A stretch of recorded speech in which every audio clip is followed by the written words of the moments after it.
Let us see ideal versus practical diode. For ideal diode, there is no cut-in voltage, that is zero cut-in voltage.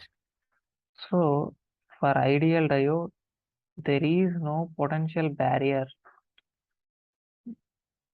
This leads to what? A small forward bias current applied to it, a small forward bias voltage applied to it, which causes current conductivity through the device. If you see the practical diode, this is ideal diode symbol. Comes to practical diode, it is having cut-in voltage as V gamma and RF is the forward resistance. There is a potential barrier across the junction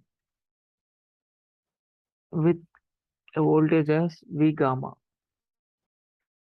and this junction can be overcome before the diode can be conducted to conduct over this.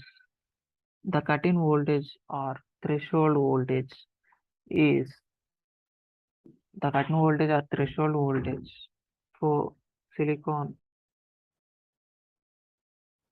For silicon, the cut-in voltage is 0.7 volts. For germanium, the cut-in voltage is 0.3 volts. After that only, this diode will allow the current flows through it. Whereas if we consider the forward resistance, it will be zero since it will immediately conduct, right? No cut-in voltage, so resistance will be zero. R is equals to V by I, right? V is equals to 0, so R is equals to 0.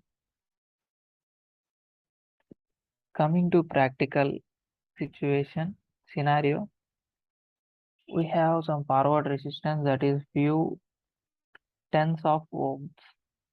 If we consider the reverse resistance, it will be infinity for ideal diode. For practical diode, it will be a range of mega ohms. If I see the diode conductivity, the ideal diode is ready to conduct when forward bias, and it blocks conduction in reverse bias since resistance is infinity in reverse bias and resistance is zero in forward bias.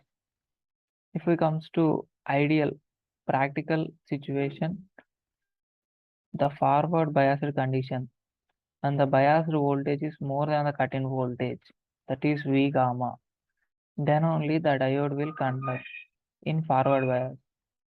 Coming to reverse biased condition, the diode doesn't conduct when reverse biased. However, a small reverse saturation current flows across the junction in a range of nanoamps for silicon and microamps for germanium diode. In finally, if we analyze the ideal diode, how it acts as a fast acting electronic switch. Practical diode also acts as a fast acting electronic switch.